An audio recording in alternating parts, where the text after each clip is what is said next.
السلام عليكم ورحمة الله وبركاته. الحمد لله رب العالمين والصلاة والسلام على سيد المرسلين وعلى آله وصحبه أجمعين. أما بعد فإني أوصيكم وإياي بتقوى الله. أعوذ بالله السميع العليم من الشيطان الرجيم. بسم الله الرحمن الرحيم. إنا نحن نزلنا الذكر وإنا له لحافظون. صدق الله مولانا العلي العظيم. ഏറ്റവും ബഹുമാനാദരവുള്ള ഈ വേദിയിൽ ഉപവിഷ്ടരായ മഹാന്മാരാകുന്ന പണ്ഡിതന്മാർ, സദസ്സിൽ സംബന്ധിച്ച ബഹുമാനമുള്ള പണ്ഡിതന്മാർ, വിദ്യാർത്ഥികൾ, മറ്റ് സുന്നത്ത് ജമാഅത്തിൻ്റെ പ്രവർത്തകർ, ബഹുമാനമുള്ളവരെ, വളരെ പ്രധാനപ്പെട്ട ഒരു ക്യാമ്പയിലാണ് ഇവിടെ കഴിഞ്ഞത്. ഏറ്റവും പ്രധാനപ്പെട്ട രണ്ട് വിഷയങ്ങളെ സംബന്ധിച്ച് ബഹുമാനപ്പെട്ട മൂസക്കുട്ടി ഹസ്രത്തും അതുപോലെ ബഹുമാനപ്പെട്ട മുസ്തഫൽ ഫൈദിയും രണ്ട് ക്ലാസ്സുകൾ ഇവിടെ അവതരിപ്പിച്ചു. അതോടൊപ്പം ബഹുമാനപ്പെട്ട നമ്മുടെ സ്ഥാപനമായ നന്ദി ദാറുസ്സലാം അറബി കോളേജിൻ്റെ സന്നദ്ധാന സമ്മേളനം അടുത്ത മാർച്ചിലല്ലേ,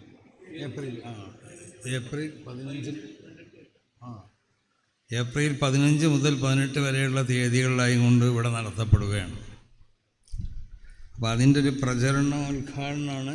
അതുപോലെ തന്നെ നമ്മുടെ അപ്പവാണിവ ഉറൂസും അതും ഈ മാർച്ച് 13 മുതൽ 23 വരെയുള്ള ദിവസങ്ങളിലായിട്ട് നടത്തപ്പെടുകയാണ്. അപ്പോൾ അപ്പാണിവ ഉറൂസിൻ്റെ ഒരു പ്രചരണം, അത് പ്രചരണ ഉദ്ഘാടനമല്ല, അതിൻ്റെ പ്രചരണം നടന്നുകൊണ്ടിരിക്കുകയാണ്. അപ്പോൾ അതിൻ്റെ ഒരു പ്രചരണവും സമ്മേളനത്തിൻ്റെ ഒരു പ്രചരണ ഉദ്ഘാടനവുമാണ് ഇന്ന് ഇവിടെ പ്രധാനമായും കൊണ്ടിട്ടും ഉദ്ദേശിക്കുന്നത്. ഈ സമയത്ത് ഒരു സുദീർഘമായ പ്രഭാഷണത്തിന് പറ്റിയ സമയമല്ല, നിങ്ങൾക്കറിയാം. ആരും ഭക്ഷണം കഴിച്ചിട്ടില്ല. ഞാൻ ഭക്ഷണം കഴിച്ചിട്ടുണ്ടെങ്കിലും നിങ്ങളൊക്കെ ഭക്ഷണം കഴിക്കാത്തത് കൊണ്ടിട്ട് പിന്നെ ഭക്ഷണം റെഡി ആയിക്കുന്നില്ല. അപ്പോൾ അതുകൊണ്ട് ആ വിഷയം മാത്രം പറഞ്ഞുകൊണ്ട് ഞാൻ അവസാനിപ്പിക്കുകയാണ്. നമ്മുടെ സ്ഥാപനമായ നന്ദി ദാറുസ്സലാം അറബി കോളേജിനെ സംബന്ധിച്ച് നമുക്കറിയാം. അത് ബഹുമാനപ്പെട്ട നന്ദിയിൽ മുസ്ലിയാർ എന്ന പേരിൽ അറിയപ്പെടുന്ന ഇരുമ്പാലശ്ശേരിക്കാരൻ മുഹമ്മദ് മുസ്ലിയാർ, അവരാണ് അതിൻ്റെ സ്ഥാപകൻ, അതിൻ്റെ കാരണക്കാരനും അദ്ദേഹമാണ്. അവർ അവിടെ ദർശനായിട്ട് വന്നു. അതോടുകൂടി മൂപ്പര് വളരെ വലിയ ചികിത്സയൊക്കെ അറിയുന്ന ഒരാളുമായിരുന്നു. അപ്പോൾ അവരെ ആ ചികിത്സ ഈ രംഗത്തേക്ക് അതിൻ്റെ വരുമാനം മുഴുവനും കോളേജിന് വേണ്ടി ഉപയോഗപ്പെടുത്തിക്കൊണ്ടിട്ട് അവർ സ്ഥാപിച്ചതായ ഒരു വലിയൊരു പ്രധാനപ്പെട്ട സ്ഥാപനമാണ് നന്ദി ദാറുസ്സലാം അറബി കോളേജ്.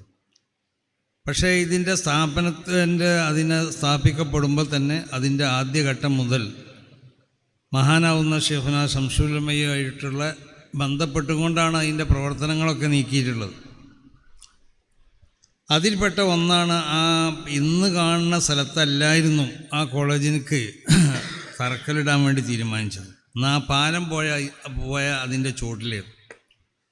അപ്പോൾ ബഹുമാനപ്പെട്ട ഷെയ്ഖുന ശംസുൽ ഉലമ അതിലെ ഒരു ഉറൂസിന് വേണ്ടി കാസർഗോഡ് പോകുമ്പോൾ അവിടെ വന്ന് അവിടെ കുയ്യൂത്തിനൊക്കെ കണ്ടപ്പോൾ അതെന്തിനാണ് അടുത്ത ദിവസത്തെ ശിലാസ്ഥാപനത്തിന് വേണ്ടിയുള്ളതാണെന്ന് പറഞ്ഞപ്പോൾ അവിടുത്തെ കമ്മിറ്റി നന്ദി ദാറുസ്സലാം അറബി കോളേജിൻ്റെ സമീപത്ത് ഉള്ള നന്ദി മുഹിയുദ്ദീൻ ജുമാ മസ്ജിദ്, അതിൻ്റെ കമ്മിറ്റിക്കാരൊക്കെ വിളിച്ചിട്ട് ആ സ്ഥാപനത്തിന് ശിലാസ്ഥാപനം നിർവഹിക്കപ്പെടേണ്ടത് ഇന്ന് കോളേജ് കാണുന്ന ആ സ്ഥലത്താണെന്ന് പറഞ്ഞ് മൂപ്പര് ആ സ്ഥലത്തിന് കോളേജിന് വേണ്ടിയിട്ട് അവിടെ സ്ഥാപനം ശില നൽകാൻ വേണ്ടി ആ സ്ഥലം വിട്ടുകൊടുക്കാനൊക്കെ വേണ്ടി, അതുകൊണ്ട് ഈ പള്ളിൻ്റെയും മറ്റൊക്കെ മസ്ലഹത്ത് ഉദ്ദേശിച്ചുകൊണ്ടിട്ട് അവിടെ തന്നെ ആ സ്ഥാപനം വരണമെന്ന് മൂപ്പര് നിർദ്ദേശിച്ചതിൻ്റെ അടിസ്ഥാനത്തിലാണ് ആ സ്ഥാപനം ഇന്ന് കാണുന്ന സ്ഥലത്ത്, അത് നേരെ മറിച്ച് അത് അവിടെയാണ് അതിനെ സ്ഥാപിക്കപ്പെട്ടതെന്ന് വെക്കുക, നന്നത് പൊളിച്ച് മാറ്റേണ്ടി വരും.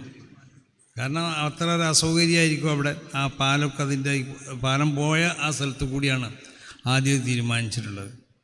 അപ്പോൾ അതൊക്കെ ബഹുമാനപ്പെട്ടവർക്കുള്ളതായ ഒരു ദീർഘവീക്ഷണമാണ്. ബഹുമാനപ്പെട്ട മുസ്തഫൽ ഫൈദി പറഞ്ഞതുപോലെ യഥാർത്ഥ മശായിഖന്മാരാകുമ്പോൾ അങ്ങനെയാണ്. അവർ ഖിയാമത്ത് നാൾ വരെയുള്ള സർവ്വ സംഭവങ്ങളെയും നോക്കി മനസ്സിലാക്കാനുള്ള അതിൻ്റെ പ്രത്യേകമാവുന്ന ഒരു ഇലാഹിയായ മാധ്യമം പോലെ കൈവശം ഉണ്ടാവും. അപ്പോൾ അതാണ് മൂപ്പർ പറഞ്ഞത്. പിന്നെ നല്ല ശേഖന്മാരാണെങ്കിൽ പെണ്ണുങ്ങളെ നമ്പറൊന്നും വാങ്ങേണ്ട ആവശ്യമില്ല, നമ്പറില്ലാതെ തന്നെ ബന്ധപ്പെടാൻ കഴിയും. അപ്പോൾ നമ്പറൊക്കെ വാങ്ങുമ്പോൾ തന്നെ മനസ്സിലാക്കുക ഇവൻ കള്ളനാണെന്നുള്ളത്. അപ്പോൾ അതുകൊണ്ട് പിന്നെ അങ്ങനത്തെ വലിയ മഹാനായിരുന്നു ബഹുമാനപ്പെട്ട ശൈഖുനാ ശംസുല്ലമായ ഖദ്ദസുള്ള. അപ്പോൾ നമ്മൾ മനസ്സിലാക്കേണ്ട ഒന്ന്, ആ സ്ഥാപനത്തിൻ്റെ തുടക്കം മുതൽ തന്നെ ബഹുമാനപ്പെട്ട നന്ദിയിൽ മുസ്ലിയാർ അത് സ്ഥാപിച്ചു. അവർ ആ സ്ഥാപിക്കാൻ അതിനാവശ്യമാവുന്ന പ്രവർത്തനങ്ങളൊക്കെ മൂപ്പര് നടത്തി. പക്ഷേ മഹാന്മാരാവുന്ന നമ്മുടെ മശായിഖന്മാർ ബഹുമാനപ്പെട്ട ശൈഖുനാ ശംസുൽ അടക്കമുള്ളവരുടെ നിർദ്ദേശങ്ങളും ഉപദേശങ്ങളൊക്കെ തേടിക്കൊണ്ടാണ് അത് ചെയ്തത്. അങ്ങനെ ആ സ്ഥാപനത്തിൽ ബഹുമാനപ്പെട്ടവർ പ്രിൻസിപ്പളായി വരലോടുകൂടി ആ സ്ഥാപനം ഒരു ലോക പ്രശസ്തമായ ഒരു സ്ഥാപനമായി കൊണ്ട് മാറി. ഇന്ന് അതിൻ്റെ അവരൊക്കെ പിന്നെ അവരുടെയൊക്കെ ആ ആശീർവാദത്തിൻ്റെയും അവരൊക്കെ അവിടെ സേവനം ചെയ്തു എന്നുള്ളതിൻ്റെയും ഗുണമാണ് ഇന്നത് പടർന്ന് വികസിച്ച് കേരളത്തിൻ്റെ എല്ലാ ഭാഗങ്ങളിലും അല്ലാത്ത സ്ഥലത്തൊക്കെ അതിന് ബ്രാഞ്ചുകളായി അത് പല മേഖലയിലായി കൊണ്ടിട്ട് അത് വളർന്ന് പന്തലിച്ചുകൊണ്ട് വലിയൊരു സ്ഥാപനമായി കൊണ്ട് മാറിയിരിക്കുകയാണ്. അപ്പോൾ നമ്മളെ സംബന്ധിച്ചിടത്തോളം അതിൻ്റെ വാർഷികം അതൊരു വലിയ സംഭവമായി തീർക്കണം. അത് സംഭവമാക്കി തീർക്കുന്നതിൽ ദാരിമ്യങ്ങളാവുന്ന നിങ്ങൾക്കുള്ള പങ്ക് ഏറ്റവും വലുതാണ്. അറിയപ്പെടണം. അത് അറിയപ്പെട്ടത് വലുതാവുമ്പോഴേ നമ്മളെയും വളർച്ച ഉണ്ടാവുള്ളൂ. അപ്പോൾ ദാരിമ്യങ്ങൾ മനസ്സിലാക്കേണ്ട ഒരു സംഗതി, സ്ഥാപനത്തിൻ്റെ വളർച്ച ഉണ്ടാക്കേണ്ടവർ നിങ്ങളാണ്. നിങ്ങൾക്കൊരു അഡ്രസ്സ് സ്ഥാപനം ഉണ്ടാക്കി തന്നു. ഞാൻ ആ സ്ഥാപനത്തിനെ നിലനിർത്താനും അതിൻ്റെ വളർച്ചയ്ക്കും വേണ്ടിയുള്ള പ്രവർത്തനങ്ങൾ നിങ്ങളിൽ നിന്നുണ്ടാവണം. അപ്പോൾ അതിനാവശ്യമാവുന്ന പ്രവർത്തനങ്ങളൊക്കെ നിങ്ങൾ ചെയ്തുകൊണ്ടിട്ട് ഇവിടെ കുഞ്ഞാന്താരിമി മമ്മൂട്ടി താരിമി സൂചിപ്പിച്ചതുപോലെ ഇതിൻ്റെ പ്രചരണം ഉണ്ടല്ലോ, അപ്പാണിവത്തിൻ്റെ പ്രചരണം മാത്രം ഏറ്റെടുത്താൽ പോരാ, സമ്മേളനത്തിൻ്റെ പ്രചരണം അപ്പാണിവങ്ങളാരും പ്രചരിപ്പിച്ചിട്ടില്ലെങ്കിലും വലിയ വമ്പാവും അത്. കാരണം ഈ ജനങ്ങളിങ്ങനെ കൂലം കുത്തി ഒഴുകിക്കൊണ്ടിരിക്കും. ആ വിഷയം ദിവസം അറിയിച്ചാൽ മതി.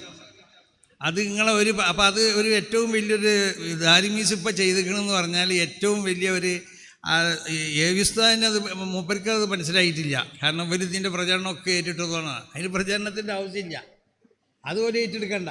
അപ്പാണിവത്തിന് പ്രചരണത്തിൻ്റെ ആവശ്യമില്ല, ഇല്ലാതെ തന്നെ അത് വളരെ ഉഷാറായി അത് നടക്കും. അപ്പോൾ അപ്പാണിവത്തിൻ്റെ പ്രചരണം ഏറ്റെടുത്താൽ മാത്രം പോരാ. അപ്പോൾ അത് അവർ ഏറ്റെടുത്തു എന്ന് പറഞ്ഞുകൊണ്ട് അതും അവരെ ഏൽപ്പിക്കുകയാണ്. അതോടൊപ്പം സ്ഥാപനത്തിൻ്റെ നമ്മളെ സന്നിധാന സമ്മേളനത്തിൻ്റെ പ്രചരണം അത് ദാരിമികൾ ഏറ്റെടുക്കണം. അത് ഏറ്റെടുത്താൽ മാത്രം പോരാ, പിന്നെ അത് മാനേജ്മെൻറ്റിനെ സന്തോഷിപ്പിക്കണം നിലക്കാവണം. അത് നിങ്ങൾക്കറിയാലോ എങ്ങനെയാണെന്നുള്ളത്. അവസാനമായി വരുമ്പോൾ വലിയ കീയേറ്റ് വരണം എല്ലാവരും. എന്നിട്ട് അവിടെ പ്രത്യേകിച്ച് തമാശ അറിയല്ല, ഇപ്പോൾ ദാറുസ്സലാം അറബി കോളേജിന് ഒരുപാട് ബാധ്യതകളുള്ളൊരു കാലഘട്ടമാണ്. സാമ്പത്തികമായിട്ട് വലിയൊരു വരുമാനങ്ങളൊക്കെ ഉണ്ടെങ്കിലും ഇവിടെ ഷേഖിൻ്റെ പള്ളീൻ്റെ നിർമ്മാണം, അതിനോടനുബന്ധിച്ചു കൊണ്ടുള്ള സ്ഥലം വാങ്ങിയത്, അതൊക്കെ നിങ്ങൾക്കറിയാലോ. പൈസയൊക്കെ സമസ്തയിൽ നിന്നൊക്കെ കടം വാങ്ങിയിട്ടാണ് വാങ്ങിയിട്ടുള്ളത്, പിന്നെ തിരിച്ചു തന്നു. അപ്പം അങ്ങനെ ഒരുപാട് കാര്യങ്ങൾ ഇപ്പോൾ നിർമ്മാണ പ്രവർത്തനങ്ങൾ ഒരുപാട് ദാറുസ്സലാം അറബി കോളേജ് കമ്മിറ്റിൻ്റെ മുന്നിലുണ്ട്. അപ്പോൾ അതുകൊണ്ട് ഇതിൻ്റെ പ്രചരണം ഉദ്ദേശിക്കുന്നത് പ്രചരണം മാത്രമല്ല, സാമ്പത്തികമായുള്ളതായ വലിയൊരു സഹായം കൂടി ദാരിമികൾ ചെയ്യാമെന്നല്ല, അവരെ കീശി നിർത്തി ചെയ്യാമെന്നല്ല. കീശി നിർത്തി ചെയ്യാൻ പറ്റിയ ദാരിമികളുണ്ടാവും, അവനങ്ങനെ ചെയ്തോട്ടെ. അല്ലാത്തവന് എന്ത് ചെയ്യണം എന്നറിയാം, അവൻ നിൽക്കുന്ന മഹലിനൊക്കെ വളരെയധികം അതിനെ പിന്നെ കേന്ദ്രീകരിച്ചു കൊണ്ടിട്ട് നല്ല പിരിവുകളൊക്കെ ഉണ്ടാക്കി സ്ഥാപനത്തിൻ്റെ വളർച്ചയ്ക്ക് ആവശ്യമാവുന്ന എല്ലാ പ്രവർത്തനങ്ങളും ദാരിമികളായാലും ഹൈത്തമികളായാലും ഈ കാലഘട്ടം വരെ ഉള്ള സമയത്ത് ദാറുസ്സലാം അറബി കോളേജിൽ നിന്ന് ബിരുദെടുത്തവരും ഇനി ബിരുദെടുക്കാൻ പോകുന്നവരും ഇപ്പോൾ അവിടെ പഠിക്കുന്ന കുട്ടികളൊക്കെ സജീവമായി കൊണ്ട് പ്രവർത്തിക്കണം എന്ന് എല്ലാവരെയും ഓർമ്മപ്പെടുത്തിക്കൊണ്ടിട്ട് നമ്മുടെ ഈ രണ്ട് പരിപാടിയും അപവാണിവ നേർച്ച അത് ഈ വരുന്ന മാർച്ച് 13 മുതൽ 23 വരെയുള്ള ദിവസങ്ങളിൽ അത് സാധാരണ നടത്തപ്പെടും. അതിലേക്ക് അതിൻ്റെ പ്രചരണം നല്ല ഉഷാറാക്കുക. അതുപോലെ തന്നെ സമ്മേളനത്തിൻ്റെ പ്രചരണം, ആ പ്രചരണം ഉഷാറാക്കിയും കൊണ്ടിട്ട് ഒരു വലിയ ചരിത്ര സംഭവമാക്കാൻ വേണ്ടി എല്ലാവരും പരിശ്രമിക്കണമെന്ന് എല്ലാവരോടും ഒന്നുകൂടി ഓർമ്മപ്പെടുത്തിക്കൊണ്ടിട്ട് ഈ യോഗം ഉദ്ഘാടനം ചെയ്തതായി പ്രഖ്യാപിക്കുന്നു. അല്ലാഹു സുബ്ഹാനഹു വ തആല നമ്മുടെ സ്ഥാപനത്തിനെയും സ്ഥാപനത്തിനോട് ബന്ധപ്പെട്ട് പ്രവർത്തിക്കുന്നവർക്കൊക്കെ അള്ളാഹു എല്ലാ നിലക്കുള്ള ഇസ്സത്തിനെ പ്രദാനം ചെയ്യട്ടെ. അഹ്ലുസുന്നത്തി വൽ ജമാഅത്തിൻ്റെ സംഘടനയായ സമസ്ത കേരള ജമിയത്തുൽ ഉലമയെ അള്ളാഹു ഉയർച്ചയിൽ നിന്നും ഉയർച്ചയിലേക്ക് ഉയർത്തട്ടെ. ഈ സ്ഥാപനത്തിന് എല്ലാവിധ ഷർറുകളെ തൊട്ടും അള്ളാഹു കാത്തുരക്ഷിക്കട്ടെ. സ്ഥാപനത്തിൽ പഠിക്കുന്നവർ, അവിടെ പഠിപ്പിക്കുന്നവർ, അതുമായി ബന്ധപ്പെട്ട് പ്രവർത്തിക്കുന്നവർ എല്ലാവർക്കും അള്ളാഹു എല്ലാ നിലക്കുള്ള സലാഹിയത്ത് നൽകട്ടെ. നമുക്കൊക്കെ സലാഹിയത്ത് നൽകട്ടെ എന്ന് ദുആ ചെയ്തുകൊണ്ട് അവസാനിപ്പിക്കുന്നു. അസ്സലാമു അലൈക്കും വറഹ്മത്തുള്ളാഹി.